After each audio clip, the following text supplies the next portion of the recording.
Ang walang kapantay na martial god, unang yugto. Kabanata 2411, gusto mong mamatay. Tumalon silang yan sa entablado ng labanan. Ang round na ito ay para sa matataas na antas ng mga emperor.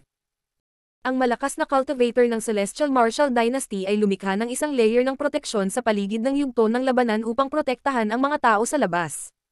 Ang mga labanan ng matataas na antas ng mga emperor ay pangunahing binubuo ng paghahambing ng kanilang mga sarili sa mga tuntunin ng lakas ng Dao. Siguro kung may naintindihan silang yan kanina. Sabi ni Emperor Yu, nakatingin sa mga mandirigma. Medyo malakas na sila noon. Bago naging magulo ang Holy City, ang mga matataas na antas na emperor ay itinuturing na napakalakas. Ang listahan ng Imperial Rankang ay talagang tungkol sa lakas ng Dao. Sang-ayon ni Ancestor Shi Tian. Marahil ay may naiintindihan siya. Sabi ni Lin Feng. Gumawa siya ng pangarap para kay Lang Yan. Napagtanto niyang napakatalino ng bata. Sa isang panaginip, ang oras ay lumipas ng iba kaysa sa labas ng mundo. Kahit na silang yan ay hindi nakagugol ng maraming oras sa panaginip, malamang na ito ay lubhang kapaki-pakinabang sa kanya. Mahigit 100 tao ang naruroon, ang kanilang chi ay umaalingaw-ngaw sa kalangitan. Nakatayo doon si Shizuan, walang nang ahas na saktan siya. Karaniwang alam ng mga tao ang tungkol sa pinakamalakas na cultivator sa kanilang henerasyon. Noong mga araw, alam din ni Lin Feng kung gaano kalakas ang ibang mga sikat na tao. Si Shizuan ay napakalakas, kaya walang nang ahas na saktan siya. Una siya sa Imperial Rankang list. Ngunit sa sandaling iyon, sumimangot siya at saka walang pakialam ng ngumiti. Lang Yan, sa tingin mo ba ay sapat ka na para lumaban sa akin ngayon? Shizuan, pinagtaksilan mo si Tiantai. Hindi maiiwasan ang isang labanan. Malamig na tugon ni Lang Yan. Ganoon ba? Sabi ni Shizuan, nakatingin sa kanya ng masama at idinagdag. Kanina pa, may itinuro sa iyo ang lalaking katabi ni Emperor Yu. Parang pamilyar siya. Pero sino siya sa tingin mo? Sa palagay mo ay maaari kanyang turuan ng ilang bagay ng mabilis, at sapat na ang iyong lakas para talunin ako. Alam mo ba kung sino ang aking guro? Sa mga araw na ito, maraming bagay ang itinuro ng aking guro. Tingnan natin kapag nag-away tayo. Sabi nilang yan, na nakapikit. Hindi agad sila nagsimulang mag-away. Pagkatapos ng lahat, silang yan ay isang mataas na antas na emperor din, napakalakas, pangatlo sa Imperial Rankang list. Wala ring gustong masaktan siya. Pareho silang hindi gumagalaw. Pagkatapos noon, nanalo silang yan sa lahat ng laban niya. Napangiti si Lin Feng nang makita niya iyon. Sinabi ni Emperor Yu, hindi gumamit ng speed daw silang yan. Umasa lang siya kay heaviness daw. Gusto niyang gamitin ang kanyang trump card sa huli, sa palagay ko. Magsisimula na ang mga laban sa tuktok ng Imperial Rankang list. Maswerte silang yan, lalaban siya sa pang-4 na pwesto. Sabi ni Mo Chen. Si Shizuan ay lalaban sa pangalawang pwesto. Gaano kalakas? Madaling natalo nilang yan ang kanyang kalaban, kahit na siya ay napakabilis. Sabi ni Emperor Yu pagkaraan ng ilang sandali. Lumingon sila at nagulat sila. Agad na pinatay ni Shizuan ang kanyang kalaban, ang mga swordlight na tumatama sa kalangitan at pinaghiwa-hiwalay siya. Ang taong iyon ay mas tuso kaysa kay Jianmang. Sabi ni Lin Feng, nakatingin kay Shizuan. Ang lalaking iyon ay nagkikimkam ng masamang intensyon. Pinalaki siya ni Tiantai, at ipinagkanulo niya sila. Nagiging problema pa nga siya ni Tiantai. Lang Yan, ang susunod na mamamatay ay ikaw. Sabi ni Shizuan, sabay turo kay Lang Yan. Dahan-dahan siyang lumingon at tumingin kay Emperor Yu, nakangiti ng malamig. Emperor Yu at Emperor Shi, mas mahina kayo sa akin ngayon. Hindi ka karapat-dapat na maging pinuno. Kung ako ang naging pinuno ng Tiantai, marahil ay muli kong mapaningning ito. Bastos. Malamig na sigaw ni Emperor Yu. Walang kahihiyang taksil. Ang lakas ay ang pinakamahalagang bagay sa mundo. Mga mahina kayo, at wala kayong maituturo sa akin, kailangan kong humanap ng ibang magtuturo sa akin. Bakit ako mag-aaksaya ng oras sa mga mahihina? Sabi ni Shizuan. Siya ay ligaw na ambisyoso, at mayabang din. Tumahimik ka, malakas na sigaw nilang yan. Ngayon, isa sa atin ang mamamatay. Ipaglalaban kita. Kumislap ang espada ni Shizuan. Hindi siya kasing lakas ng isang Kainan Buddhist monghe, ngunit ang labanan ay magiging nakasisilaw. Lumiwanag ang isang nakasisilaw na espada, hindi na maimulat ng mga tao ang kanilang mga mata. Layunin. Ipinikit nilang yan ang kanyang mga mata at naalala ang panaginip na nilikha ni Lin Feng para sa kanya. Nakakatawa. Nang makita ni Shizuan na nakapikit silang yan, tiningnan niya ito ng masama. Mabagal. Sabi nilang yan. Biglang naging mabagal ang lahat sa paligid niya. Sarili niyang layunin iyon, may kontrol siya sa kanyang paligid. Ha? Biglang bumagal ang espada ni Shizuan. Sumimangot si Shizuan. Tila may advanced na pag-unawa sa daw silang yan, ngunit ano? Mamatay. Isang dosenang maitim na espada ang lumitaw, at gumapang sa kalangitan. Magdahan-dahan. Sigaw nilang yan. Nakapikit pa rin ang mga mata niya. Kasabay nito, hinampes niya ang kanyang kamay, at kumulog. Isang dambuhalang mabigat na kamay ang lumitaw sa hangin at bumaril. Mas mabilis ito kaysa sa maitim na espada ng kanyang kalaban. Ang isa sa mga espada ni Shizuan ay tumagos sa napakalaking kamay, na ikinagulat ng lahat.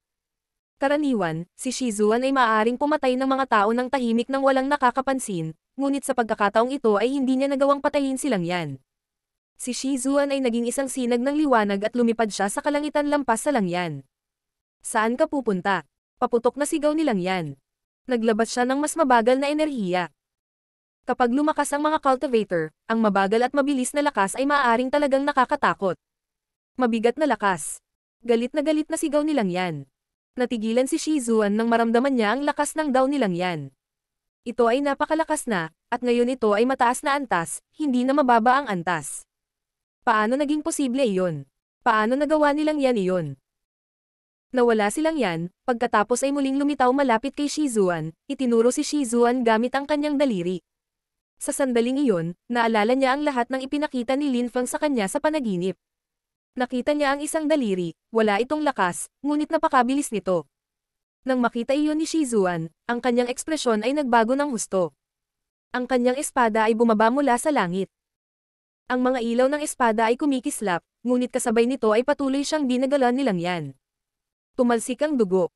Sinaksak nilang yan si Shizuan sa dibdib. Pumutok. Paputok na sigaw nilang yan. Gumapang ang katawan ni Shizuan habang hinahagis niya ng espada silang yan.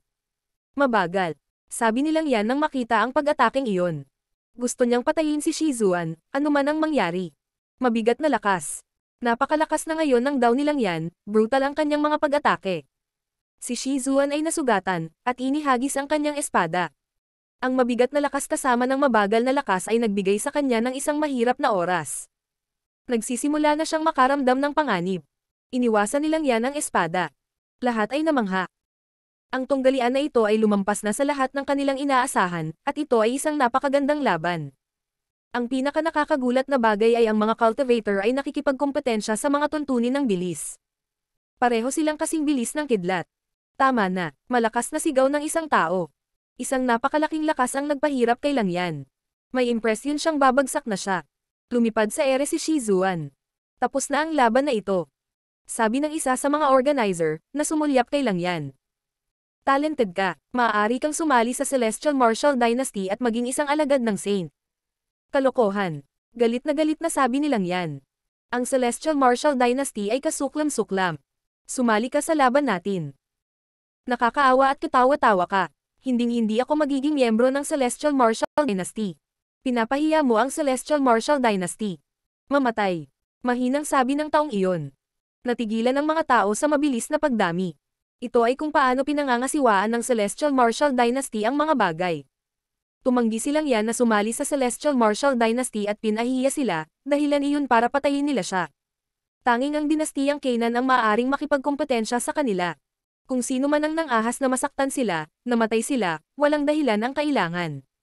Gusto niyang mamatay. Pumunta at patayin siya. Utos ni Lin Feng. Isang grupo ng mga tao ang tumalon at nagpakawalan ng isang nakakatakot na kamatayan na si Chi. Natigilan ang referee. Nilinggan niya sila at sumigaw. Bastos. Manggahas ka bang gumawa ng gulo sa grand ceremony? Mamatay. Ganting sigaw ng kung sino.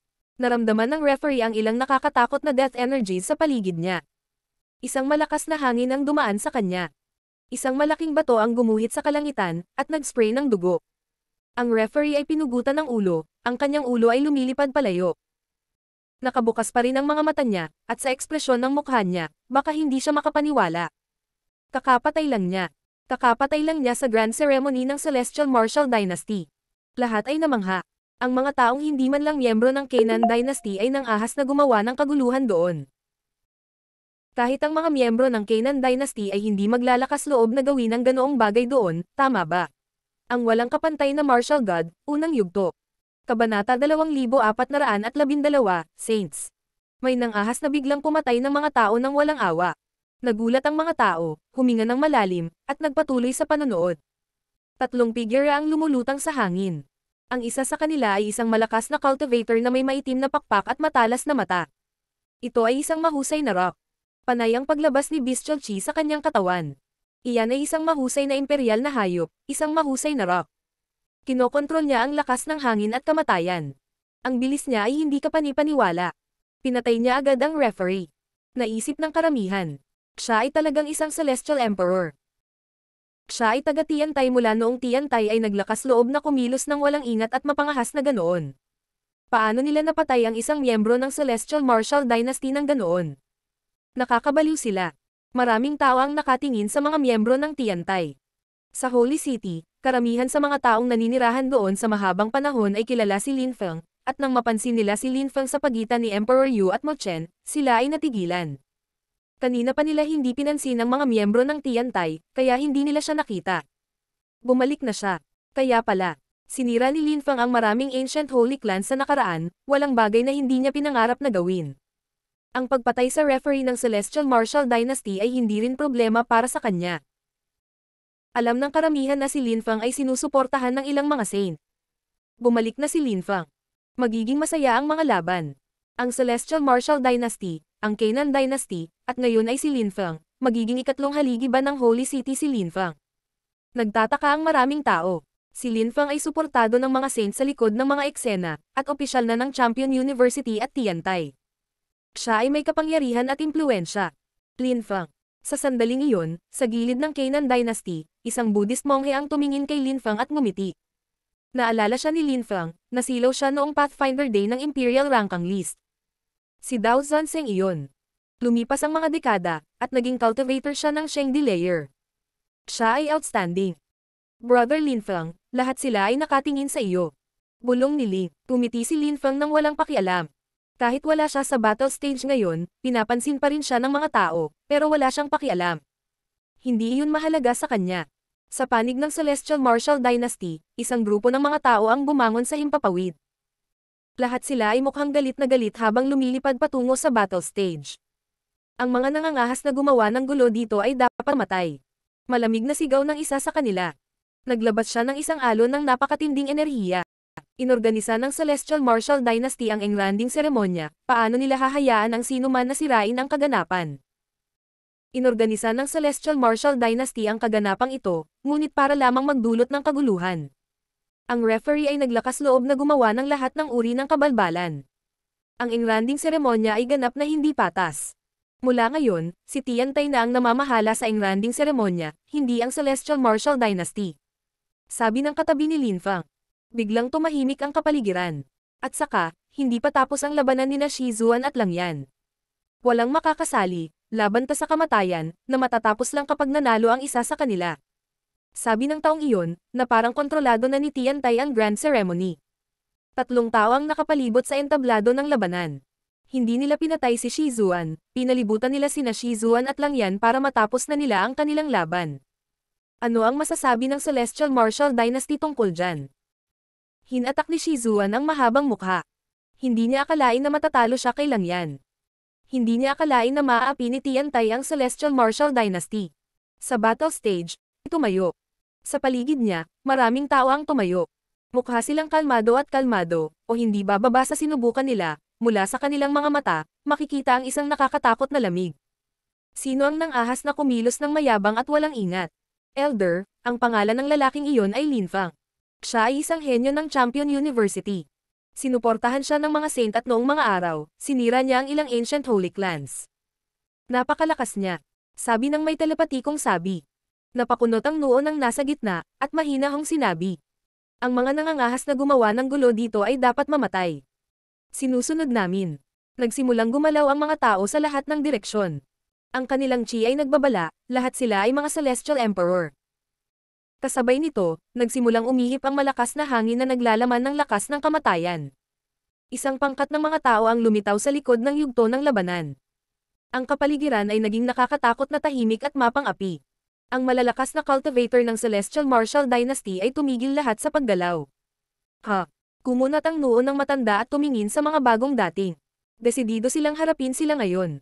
Paano mo gustong malutas ang issue? Maging prangka. Sabi ng nasa katanghaliang gulang na lalaki kay Linfang. Lumabas ang iyong mga saint para kausapin ako. Hindi ka karapat-dapat na kausapin ako.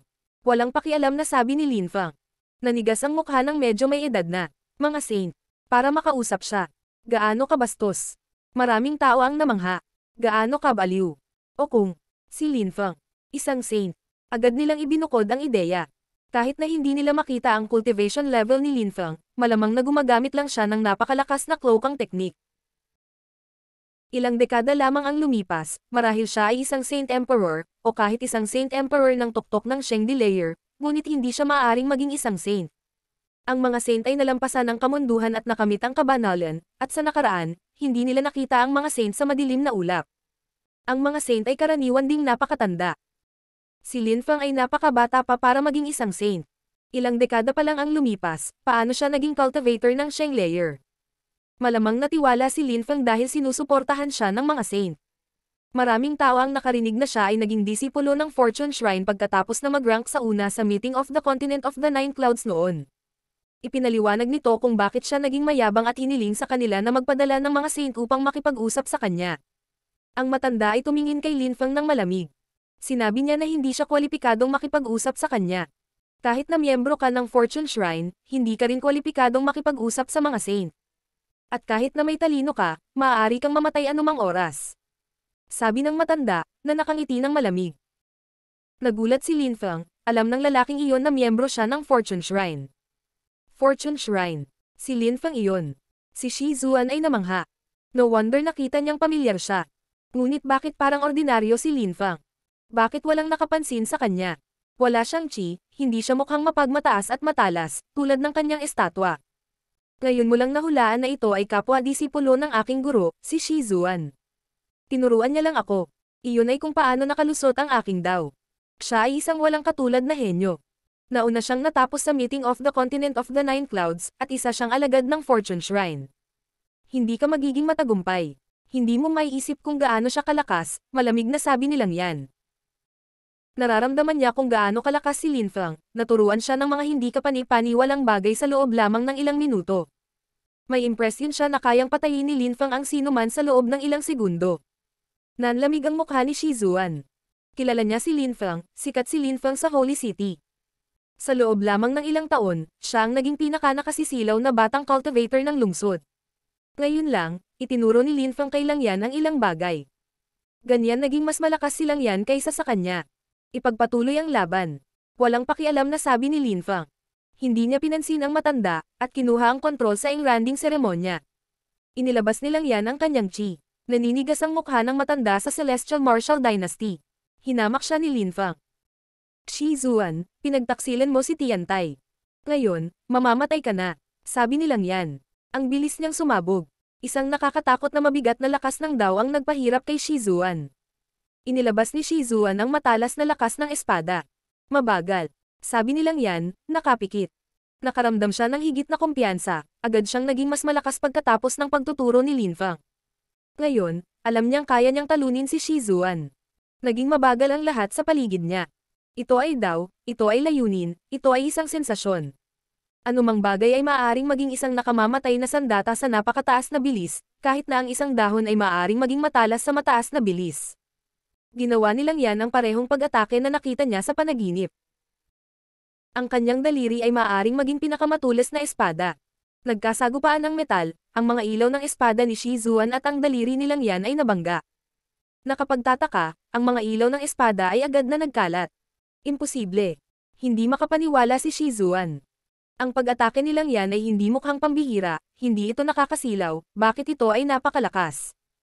Ipinagpatuloy ni Lang Yan ang paggalaw ng kanyang daliri patungo sa ikatlong mata ni Shi Zuan. Galit na sumigaw si Lang Yan.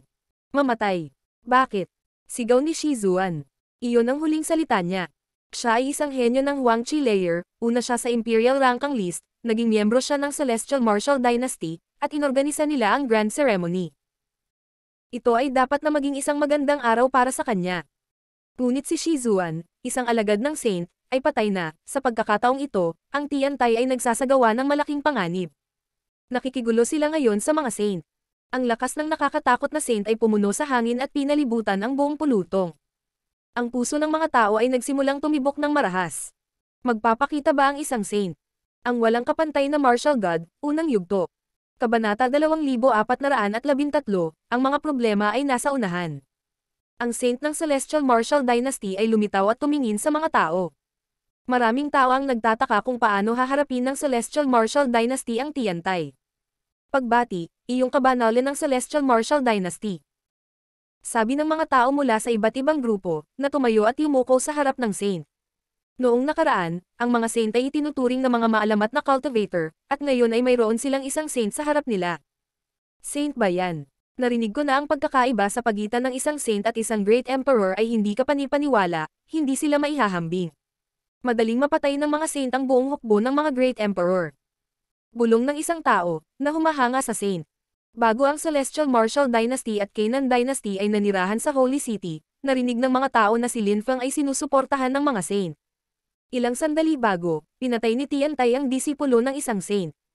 Pinanood nilang yan ang saint ng Celestial Martial Dynasty na kinakabahan. Gayunpaman, nagtiwala siya kay Lin Feng, isa siyang hindi kapanipaniwalang cultivator. Malamang alam niya kung paano lutasin ang issue. Itinaas ni Lin Feng ang kanyang ulo at tumingin sa saint. Nagulat siya, dahil ang saint ng Celestial Martial Dynasty ay isang mababang antas na saint, nakakagulat. Ang nasabing cultivator ay dumating sa Holy City upang likhain ang Celestial Martial Dynasty, iyon ay lubhang nakakagulat. Ngunit ang isang mababang antas na saint ay hindi natakot kay Lin Feng. Brother Lin, nawala ka ng napakaraming taon, at ngayon ay bumalik ka na sa mababang mundo. Interesado ka pa sa Grand Ceremony. Nagulat ako. Sabi ng saint kay Lin Feng, nang akala ng lahat ay magagalit siya.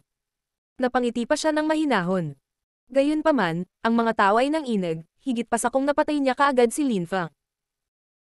Nagulat sila dahil tinawag ng saint ng Celestial Martial Dynasty si Lin Feng na Brother Lin, hindi siya nagsalita ng walang galang. Ang brother ay isang magiliw na paraan ng pakikipag-usap sa isang tao, ngunit ang pinaka-nakakatakot na bahagi ay napatunayan din nito ang isang bagay. Ang saint ng Celestial Martial Dynasty ay itinuring si Lin Feng na isang taong kapareho ng antas. Kung hindi, hindi niya siguro siya tatawaging Brother Lin. Gaano kalakas si Lin Feng noon? Maraming tao ang tumitibok ng galit. Ilang dekada nang nawala si Lin Feng, isa na ba siyang saint? Hindi makapaniwala ang mga tao. Ako ay mula sa Holy City, at isang miyembro ng Tiantay, kaya syempre bumabalik ako minsan. Dahil inorganisa mo ang engranding seremonya, dapat itong maging isang masayang kaganapan, at hindi isang paraan upang apihin ang lahat. Wala akong pakialam na sirain kaagad ang Celestial Martial Dynasty, alam mo na. Mahinahong sabi ni Lin Feng. Ang mga tao ay namangha. Hindi ba niya inisip na sirain ang Celestial Martial Dynasty? Ang Celestial Martial Dynasty ay bumangon sa Holy City, at bukod sa Canaan Dynasty, walang sino man ang makalaban sa kanila. Kahit na makapangyarihan ang Celestial Martial Dynasty, hindi nila winasak ang lahat ng iba pang grupo ng Holy City, dahil umiiral pa rin ang 4 na unibersidad. Marami pa sa kanilang mga estudyante ang nagtaksil sa kanila para maging miyembro ng Celestial Martial Dynasty. Nobody-minded talaga. Maraming grupo ang handang hayaan ang kanilang mga alagad na maging miyembro ng Celestial Martial Dynasty. Hindi sila pinilit ng Celestial Martial Dynasty. Maraming malalakas na grupo ng Holy City ang gustong bumangon kasama ang Celestial Martial Dynasty. Inakala pa ng marami na ito ay isang pagkakataon. Gayunpaman, kung nagpasya silang mangapi ang ibang tao, hindi naisip ni Lin Feng na turuan sila ng magandang aral. Nakita ko, dahil sa ganoong paraan, igagalang ko ang iyong opinyon, Brother Lin. Ngayon, hindi na natin kailangan ng referee. Pwede namang mag-away ang mga ka-level, hindi ako sasali. Ano sa tingin mo? Mahinahong tanong ng saint ng Celestial Martial Dynasty. Hindi naman daw siya galit. Sige, pagsang-ayon ni Lin Feng. Sa loob, malamig siyang ngumiti. Napag-aralan niya ang Celestial Dao Destiny Technique, at kahit na ang saint ng Celestial Martial Dynasty ay sobrang magalang, nararamdaman ni Lin Feng na galit siya at gusto siyang patayin. Mayroon na siyang magandang intuition ngayon, ang kanyang mga perception ay talamak at tumpak. Ang saint ng Celestial Martial Dynasty ay hindi mukhang galit, ngunit maaaring hulaan ni Lin Feng na siya nga. Kumbinsido na ngayon si Lin Feng na maaaring totoo ang mga hula at hula. Bumalik, lahat. Sabi ng saint ng Celestial Martial Dynasty, na ikinakaway ang kanyang kamay. Lahat ng malalakas na cultivator ng Celestial Martial Dynasty ay umatras. Tumango si Lin Feng at bumalik din ang kanyang mga tao. Tanging silang yan lang ang naiwan sa battle stage. Lang yan, nakapatay ka ng isang taksil na nagtaksil kay Tiantai, at ikaw ngayon ang una sa listahan ng rangkang. Gusto kong bigyan ka ng sans weapon para sa iyong tagumpay. Hindi ka magagawang patayin ng mga Great Emperor. Gayunpaman, hindi ka maaaring gumamit ng Saint's Weapon maliban kung ikaw ay nasa napipintong panganib na mamatay. Kapag naging malakas ka na, mag-aalok ako sa iyo ng iba pang mahahalagang bagay. Mahinahong sabi ni Lin Fang. Kumaway siya at lumitaw ang sandata ng isang saint, na malambot na kumikinang. Lumipad ito patungo kay Lang Yan at huminto sa kanyang harapan. Armas ng isang saint. Marahas na tumitibok ang puso ng mga tao. Ang mga saint lamang ang maaaring magkaroon ng mga sandata ni saint, at si Lin Fang ay nagbibigay ng isa kay Lang Yan, na si Lang Yan ay nagulat din. Hindi siya nakaimik, at natulala. Isang sans weapon. Hindi niya. Ang kapwa-disipulo ng kanyang guro ay nag-aalok sa kanya ng sandata ng saint. Ano ang tinitignan mo? Kunin mo, sabi ni Mo Chen, nakangiti sa kanya. Natigilan si Lang Yan at hindi niya kinuha ang armor. Maraming salamat, guro. Napaka-busy ni Brother Rooexi sa paglalakbay. Wala siyang oras para turuan ka. Mag-aalok din ako sa iyo ng ilang mga kasanayan, diskarte, at spell. Patuloy ni Lin Fang. Kumirat ang puso ni Lang Yan. Inalok lang siya ni Lin Fang ng Saint's Weapon, kaya anong klaseng teknik ang ibibigay niya sa kanya? Ang ilan sa mga alagad ng Celestial Martial Dynasty ay mga miyembro ng Tiantai noong nakaraan. Sa pagkakataong iyon, tumibok ang kanilang puso sa pagtataka. Nagkaroon sila ng impresyon na nagkamali sila. May namiss silang magandang bagay. Ang mga alagad na gumagalang kay Tiantai, na hindi kailanman nagtaksil kay Tiantai, ay may napakahalagang posisyon sa aking puso. Kahit gaano pa sila kalakas, gaano man sila kay talento, lahat sila ay gagantimpalaan. Mahinahong sabi Lin Fang. Ang mga miyembro ng Tiantai ay mukhang masaya, at naikuyom ang kanilang mga kamao sa tuwa. Lalong naging determinado sila sa pananatiling tapat. Nakabalik na si Lin Fang at sa wakas, magbabago na muli si Tiantai. Maaaring makipag-usap si Lin Fang sa isang saint bilang kapantay. Nagbago ang lahat. Naglakas loob pa siyang sabihin na kaya niyang sirain ang Celestial Martial Dynasty. Para kay Lin Fang, ang sans weapon ay hindi na masyado. Gayunpaman, umaasa siya na ang Tiantai ay magiging napakalakas. Malaki ang pagmamahal niya sa iba pang mga direktang disipulo ng Tiantai, pati na rin. Umaasa siyang wala ng problema si Tiantai sa hinaharap. Gusto niyang ipakita sa lahat na hindi masasaktan si Tiantai, at gusto niyang tulungan ang lahat ng kanyang mga kaibigan na bumangon. Brother Lin Fang, miyembro din ako ng Tiantai, may regalo ka ba sa akin? Tanong ni Ling kay Lin Fang. Kumikislap ang mga mata niya. Kapag bumalik tayo, maaari kang pumili ng isang bagay. Pagsang-ayon ni Lin Fang. Galing. Tumisi si Ling. Sige, ito na ang kompetisyon ng mga Great Emperor. Walang pakialam na sabi ng Saint ng Celestial Martial Dynasty. Umakyat sa entablado ang lahat ng Great Emperor. Isang binata ang lumitaw sa paanan ng stage. Itinaas niya ang kanyang ulo at tumingin kay Lin Fang, ngumiti ng malawak. Guro. Nakangiting sabi ni Ye Chen. Tuwang-tuwa siyang makita ang kanyang guro. Xiao Chen, gawin mo ang iyong makakaya. Ngunit manatiling ligtas, huwag ipagsapalaran ang iyong buhay. Nakangiting sabi ni Lin Fang.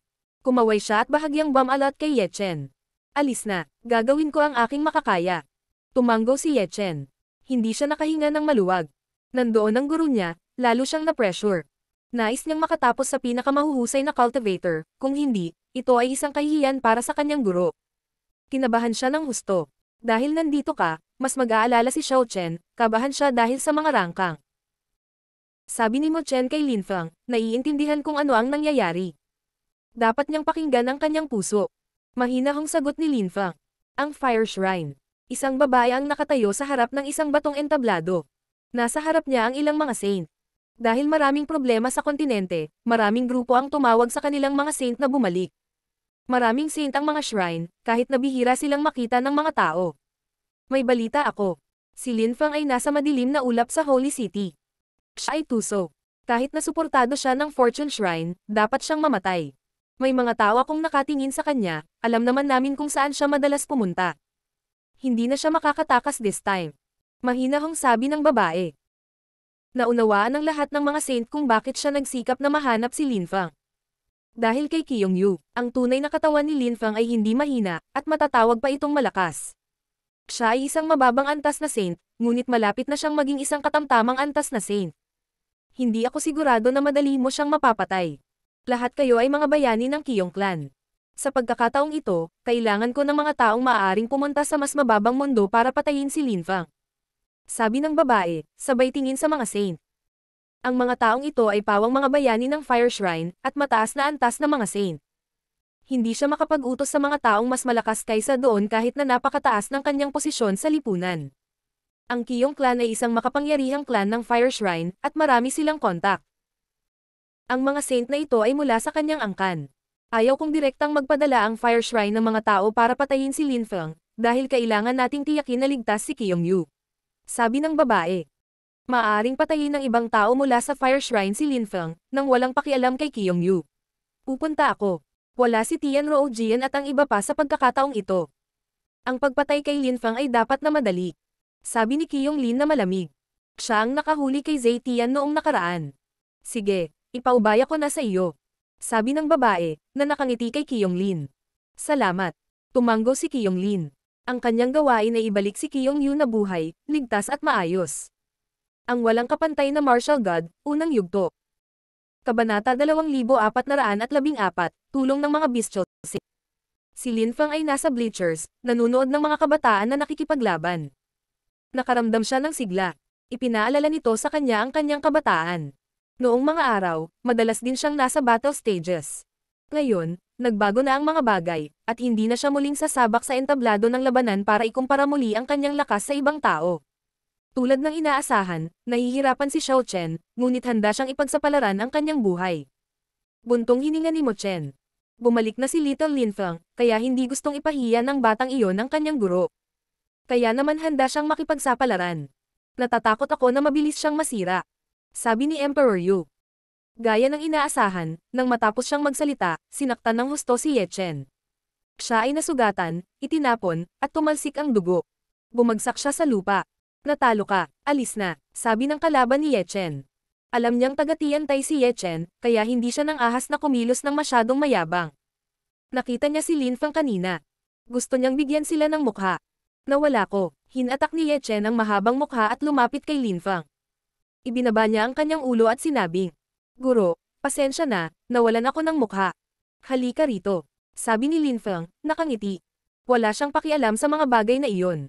Lumapit si Ye Chen kay Lin Feng, hindi siya naglakas loob na tumingin sa kanya. Nakaramdam siya ng hiya. Bata, paano ko sasabihin ang tungkol dyan? Napakaraming taon na ang lumipas, at wala na akong panahon para turuan ka. Nagigilty ako, sabi ni Lin Feng. Binitawan niya ang buhay na chi, na pumaligid kay Ye Chen at mabilis siyang pinagaling. Napakabilis, naramdaman ni Ye Chen ang pagbabagong buhay. Inangat niya ang ulo niya at sinabi, Guro, huwag mong sabihin, ako ang walang kwenta. Huwag kang sumama. Halika dito, maupo ka sa harapan ko at panoorin ang mga laban. Matuto mula sa kanila. Nakangiting sabi ni Lin Feng. Naunawaan ni Ye Chen na talagang walang pakialam si Lin Feng, ngunit lalo siyang nakonsensya. Nagpatuloy ang mga laban. May naramdaman si Lin Feng na papalapit. Itinaas niya ang kanyang ulo, nanliit ang kanyang mga mata. Papalapit na ang panganib, naisip niya. Matagal na niyang sinanay ang Celestial Dao Destiny Technique, at naiintindihan niya at nahuhulaan niya ang mga bagay-bagay. Ito ay isang napakakakaibang sensasyon. Hindi tulad noong nakausap niya ang Saint of the Celestial Dao Destiny Technique. Sa pagkakataong ito, isang nakakatakot na panganib ang nakatago. Kung nakakaramdam ako ng panganib, ibig sabihin ay may mataas na antas na saint. Ang kanilang orihinal na lakas ay umabot na sa pinakamataas na antas, kaya't hindi ako makakalaban sa kanila. Kailangan ko pang hiramin ang lakas ng Star World, naisip niya. Isinaalang-alang niya ang ilang bagay. Nais ng mga shrine na mamatay siya, lalo na ang Fire Shrine. Biglang naalala ni Lin Feng ang babae, ang ina ni Qiyong Yu. Nabanggit na niya ang Holy City noon, ang Holy Country ng Chitian, ang kanyang mga kaibigan. Gayon din ang Celestial Martial Dynasty ay isang grupo na nilikha ng babae upang manirahan sa Holy City. Ito ay ganap na posible. Isang mababang antas na saint ang lumitaw sa Holy City. Para sa mas mababang mundo, iyon ay lubhang nakakagulat. Sinimulan nilang panoorin ang lahat sa lungsod, napakakakaibang pag-uugali. Ling, bumalik ka sa iyong ama. Sabi ni Lin Feng. Nakahawak pa rin siya sa braso niya. Tumanggo siya at bumalik kay Mo Chen. Mga guro, kailangan kong iwan ang aking katawan sa loob ng ilang minuto, huwag hayaang may mang-istorbo sa akin. Sabi ni Lin Feng kay Mo Chen at Emperor Yu sa telepatikong paraan. Pareho silang nagulat, ngunit tumanggo at sumagot. Sige. Ipinikit ni Linfang ang kanyang mga mata, at pagkaraan ng ilang segundo, nagpakita siya sa mundo ng mga bituin. Master Ox, tawag niya. Nawala siya at muling nagpakita sa harap ng matandang ox. Ano ang nangyayari? Tanong ng matandang ox kay Linfang. Master Ox, sa palagay ko may darating na mga saint na matataas na antas, kailangan ko ng tulong. Sabi ni Linfang. Sinabi ng baka kay Linfang. Sa iyong antas ng paglilinang, hindi ka maaaring makipagkompetensya sa mga mataas na antas ng mga saint, sa katunayan. Gayunpaman, sinabi ko sa iyo, hindi kita matutulungan sa labas ng mundo. Kailangan mong tanungin ang mga hayop na iyon kung handa silang tulungan ka. Ang isa ay sapat na. Subukan at kumbansihin ang isa sa kanila. Ang isa ay sapat na. Si Linfang ay namangha. Ang matandang ox ay parang may tiwala sa sarili. Alam niya na ang mga hayop ay hindi kapani-paniwalang malakas. Nakita ni Linfang kung gaano kalakas ang siyam na mababang antas na bestial saint. Katamtamang antas lang silang mga saint. Ang matataas na antas na mga bestial saint ay mas nakakatakot. Sila ay mga hayop ng Diyos, ngunit sila ay pinagmamalaki rin. Ang pagkumbinsi sa kanila na tumulong ay magiging napakakomplikado. Susubukan ko, sabi ni Linfang. Nawala siya at muling nagpakita sa harap ng karagatan ng mga bituin. Naroon ang siyam na matataas na antas na bestial saint. Lahat. Sigaw ni Linfang. Hindi siya pinansin ng mga halimaw. Nakapikit ang kanilang mga mata, na para bang wala siya. Alam kong matagal ka nang nakakulong sa mundong ito, at wala rito ang Diyos. Alam kong ayaw mong magpasakop kahit kanino, lalo na ako, ang bagong Panginoon ng mundong ito, at napakahina ko kung ikukumpara sa iyo. Alam ko ang lahat ng ito. Mahinahong sabi ni Linfang. Ngayon, bibigyan kita ng pagkakataon, kung may pumayag na tumulong sa akin, kapag naging high-level saint ako, bibigyan kita ng pagkakataon na hamanin ako. Kapag nanalo ka, pakakawalan kita at magiging malaya ka na. Nang sabihin niyo ni Linfang, bigla nilang binuksan ang kanilang mga mata at tumingin kay Linfang. Naramdaman niya ang isang nakakatakot na hayop na chi na pumupuno sa hangin. Talaga? Tanong ng isa sa mga makahayop na saint. Ipinagmamalaki ni Linfang. Kapag ako ay naging isang mataas na antas na saint, bibigyan kita ng pagkakataong hamanin ako. Isang pagkakataon iyon. Hindi ba't pinipilit lang niyang mag-react ang mga ito? Maaaring sabihin sa iyo ni Master Ox na ako ay isang tao ng aking salita. Sagot ni Linfang na walang pakialam.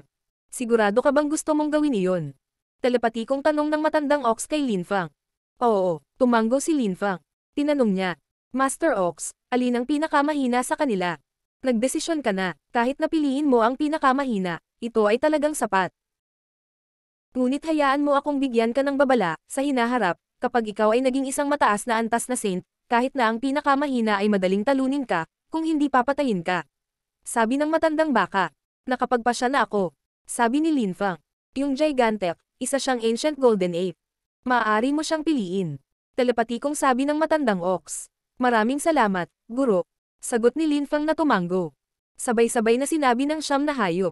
Sumasang-ayon akong tulungan ka sa isang pagkakataon, at pagkatapos ay hahamunin kita kapag naging isang mataas na antas na saint. Maraming salamat, lahat. Tumiti si Linfang. Tumingin siya sa napakalaking gintong unggoy at sinabi. Guro, pakiusap tulungan mo ako sa pagkakataong ito. Sige, minsan lang, sabi ng napakalaking gintong unggoy. Lumiit siya sa laki, kasing tangkad lang ni Linfang. Ang kanyang chi ngayon ay mukhang ordinaryo. Ilabas mo ako. Oo, pagsang-ayon ni Linfang. Sa labas ng mundo, binuksan ni Linfang ang kanyang mga mata. Nagulat si Mo Chen at Emperor Yu nang may lumitaw sa likod ni Linfang. Siya ay mukhang binubuo, ngunit hindi rin maarok at misteryoso.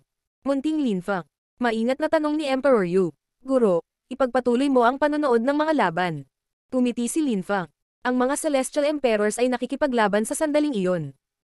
Malapit nang matapos ang seremonya. Pagkatapos nila, ang mga Saint Emperors ay lalaban. Munting Linfang, para sa mga labanan ng Saint Emperors, karamihan sa mga mandirigma ay magiging mga patriarka mismo. Sabi ni Mo Chen, sino ang lalaban para sa Tiantay? Tanong ni Linfang, isang matandang kaibigan mo. Tumiti si Mo Chen. Nagulat si Linfang, isang matandang kaibigan niya. Ang walang kapantay na martial god, unang yugto. Kabanata 2415, pagdating ng Saint. Nakumbinsi ni Linfang ang gintong unggoy, isang mataas na antas ng hayop na saint, na tulungan siya. Hindi niya naramdaman na nasa panganib siya. Dahil madali niyang malutas ang isyu, ipinagpatuloy niya ang panonood ng mga laban. Pagkatapos nito, nagpadala ang Celestial Martial Dynasty ng isang manlaban. Nagulat si Lin Feng, kilala niya ang manlalaban na iyon. Noon, sa Pathfinder Day ng Imperial Rankang List, mayroong isang higanti. Shi Yunfeng. Siya ay miyembro na ngayon ng Celestial Martial Dynasty. Si Shi Yunfeng ay isang Saint Emperor ngayon. Siya ay napakalakas, na nakarating sa pinakatuktok ng Shengdi Layer. Kung ang Holy City ay hindi pa masyadong nagbago sa mga nakaraang taon, ang isang Saint Emperor ay maituturing na isang nakakatakot na cultivator. Hindi pa naganap ang Pathfinder Day ng Imperial Rankang List, at naging malakas na talaga si Shi Yunfeng. Noon, naalala ni Lin Feng na sinasabi ng lahat na ang mga magaling sa Pathfinder Day ng Imperial Rankang List ay magiging mahusay na cultivator. At totoo ito. Lahat ng mga taong iyon ay napakatalino at patuloy na umaangat. Shi Yunfeng, noong araw ng Pathfinder ng Imperial Rankang List, hindi ka kasing lakas ko, at ngayon ay mas mahina ka pa rin kaysa sa akin. Sabi ng isang boses. Isang Buddhist monghe ang naglakad pasulong. Ito ay si Dao Zanzeng, ngayon ay isang malakas na cultivator ng Canaan Buddhist clan. Isa rin siyang Saint Emperor sa tuktok ng Shengdi Layer. Noong mga araw, sa Pathfinder Day ng Imperial Rankang List, mas maganda ang ranggo niya kaysa kay Shi Yunfeng. Lin Feng, sayang at hindi ka lumalaban ngayon, iniisip ko kung gaano ka kalakas, at si Chu Chunqiu. Sabi ni Dao Zanzeng, nakatingin sa mga miyembro ng Tiantai. Ang mga taong iyon ay napakalakas na ngayon. Magandang pagkakataon din ang panonood ng isang matandang kaibigan na lumaban. Tumiti si Lin Feng. Sa sandaling iyon, may sumigaw. Lin Feng, matandang kaibigan. Bumalik ka, hindi mo sinabi sa akin. Dumating ang isang malakas na cultivator habang nagsimulang umihip ang malakas na hangin. Nakatopless siya. Tumisi si Lin Feng. Tantay, hindi ka ba makapagsuot ng damit? Kehe, gusto kong maging topless. Sabi ni Tantay. Siya ay tumingin prangka at mabait gaya ng dati. Dama pa siya sa battle stage. Ngayong hindi nakikilahok si Lin Feng, tatapusin ko muna. Tingnan natin kung malakas ka. Sabi ni Dao Zanzeng. Ancestor, gaano kalakas ang cultivator ng Champion University? Tanong ni Lin Feng kay Ancestor Shi Tian. Pambihira ang talented ng mga iyon. Kasing lakas ko sila. Ang ilan sa kanila ay mas malakas pa sa akin. Ang Champion University ay may ilang hindi kapani-paniwalang mga henyo. Pinatay mo si Ji Chang, at ngayon wala nang makakalaban sa mga taong iyon. Bamantong hininga si Ancestor Shi Tian. Ang ilang mga hindi kapani-paniwalang mga tao ay nagmula sa Champion University. Ang ilan sa kanila ay namatay o sumapi sa Celestial Martial Dynasty ng ang Holy City ay naging magulo. Sige, sabi ni Lin Feng na tumango. May utang ako sa Champion University, ngunit may mga bagay na dapat baguhin sa Champion University, masyadong. Ancestor Zhu Tian, napakalakas mo, bakit hindi mo personal na ipaglaban ang universidad? Naninigas ang mukha ni Ancestor Zhu Tian, at namula siya. Hindi niya akalain na babalik si Lin Feng. Dahil bumalik si Lin Feng, nanatili siyang tahimik, walang sinasabi. Ngunit narinig siya ni Lin Feng bago dumating. Ang ilang mga tao ay hindi kapani-paniwalang mahalaga sa buhay ni Lin Feng. Ang kanyang mga asawa, ang kanyang mga guro, ang kanyang mga kapwa-disipulo. Noong nakaraan, medyo magalang si Ancestor Zhu Tian, ngunit ngayon, pinahiya niya ang mga guro ni Lin Feng, at napakawalang galang. Hindi iyon matanggap ni Lin Feng. Wala siyang gustong gawin laban sa Champion University, may utang siya sa kanila, ngunit kailangan niyang gawin ang tungkol kay Ancestor Zhu Tian. Lin Feng, estudyante ka ng Champion University, bakit hindi mo ipaglaban? Sabi ni Ancestor Zhu Tian. Nahiya siya, ngunit siya ay isang matanda. Si Lin Feng ay hindi magalang sa kanya. Ako. Tumiti si Lin Feng. Tumingin si Ancestor Zhu Tian kay Lin Feng at biglang, nagkaroon siya ng impresyon na ang lahat sa paligid niya ay naging kadiliman at kamatayan. Ang sinabi mo sa akin. Sabi ng boses sa ulo niya. Mabilis na sumigaw si Ancestor Zhu Tian. Hindi, bitawan mo ako. Naging normal na naman ang lahat. Si Lin Feng ay nakatingin lang sa kanya at nakangiti ng walang pakialam.